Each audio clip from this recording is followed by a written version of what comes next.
تاریخ لکھنے والوں نے سداد کا ذکر حضرت ہود کے بیان کے بعد کیا ہے، اس لیے کہ اس کا تعلق بھی عاد قوم ہی سے تھا تاکہ ایمان والے اس سے نصیحت حاصل کریں۔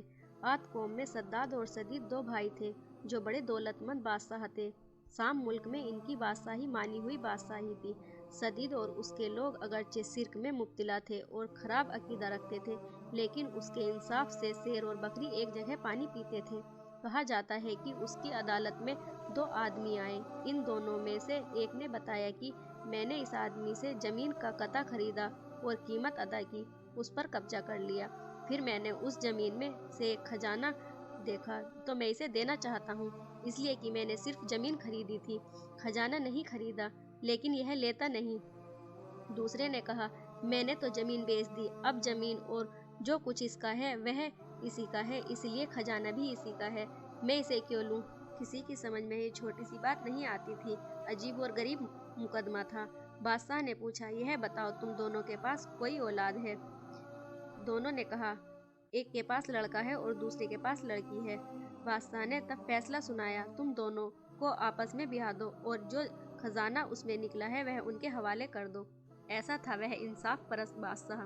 حضرت ہود علیہ السلام نے اس سے بھی ایمان لانے کی بات کہی تھی، پر وہ ایمان نہ لایا اور اپنے باپ دادا کے دھرم شرک پر ہی مرا۔ سدید کے بعد سداد گدی پر بیٹھا۔ حضرت ہود علیہ السلام نے اس سے بھی ایمان لانے کی بات کہی۔ بولا، اگر میں نے تمہارا دین قبول کر لیا تو اس کا فائدہ کیا ہے؟ حضرت ہود علیہ السلام نے فرمایا، اللہ تمہیں اس کے اجر کے طور پر جنت عطا فرمائے گا، اس کی رحمتیں تم پر نازل ہوں گی۔ سداد بولا، یہ سب کچھ نہیں، میں تو خود اپنی جنت بناؤں گا اور دن رات وہاں عیش مناؤں گا۔ پھر سداد نے جنت بنانے کا پروگرام بنا لیا۔ پورے ملک سے سونا چاندی، ہیرے جواہرات، مسک، عنبر اور مراودیت کے ڈھیر لگ گئے۔ ایک خوبصورت جگہ بھی تلاش کر لی گئی، ماہر کاریگر جمع کیے گئے اور ایک مضبوط عمارت کی نیو ڈال دی گئی۔ ایک غریب کی امیدوں سے بھی بڑی لمبائی، کریموں کی ہمت سے بھی زیادہ بلندی والی دیواریں تیار ہونے لگی۔ بے انتہا خوبصورت اور صاف ستھری عمارت تیار ہونے لگی کہ آج تک ایسی عمارت کبھی تیار نہ ہوئی۔ دیواروں میں سونے چاندی کی اینٹیں چنی گئی تھی، چھت اس کی سونے کے پتوں سے سجائی گئی تھی، ستون اس کے بلوری کے تھے اور ہر جگہ بڑے سندر ڈھنگ سے جوڑے گئے تھے۔ ان کی نہروں میں ریت کے بجائے انمول موتی بچھائے گئے تھے۔ اس کے پیڑوں میں مسک اور عنبر بھروا دیا تھا۔ جس وقت خشک ہوا ان پیڑوں سے ہو کر گزرتی تھی تو رہنے والوں کے دماغ خوشبو سے بھر جاتے تھے۔ اس کی زمین کو مٹی سے پاٹنے کے بجائے مسک و عنبر سے بچھوایا تھا۔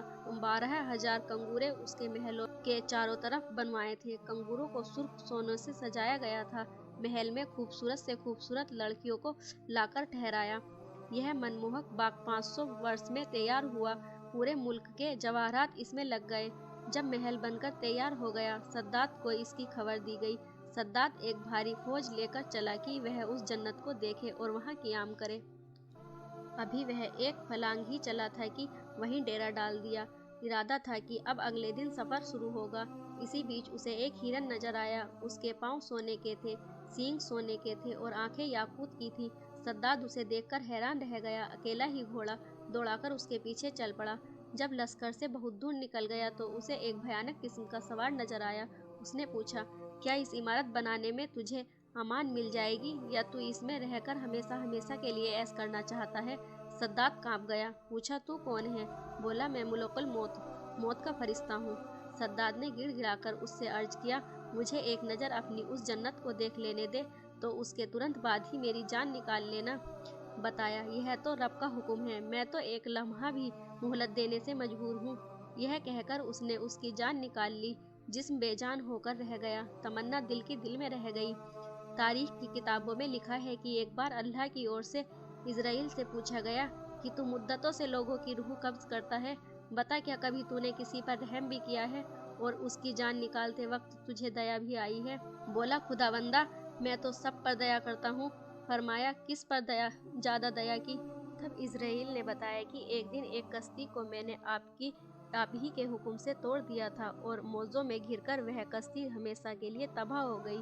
اس پر سوار تمام لوگ بھی ختم ہو گئے، ہاں صرف ایک عورت بچا لی گئی جس کے پیٹ میں بچہ تھا۔ عورت کو فرشتوں نے ایک جزیرے میں پہنچا دیا۔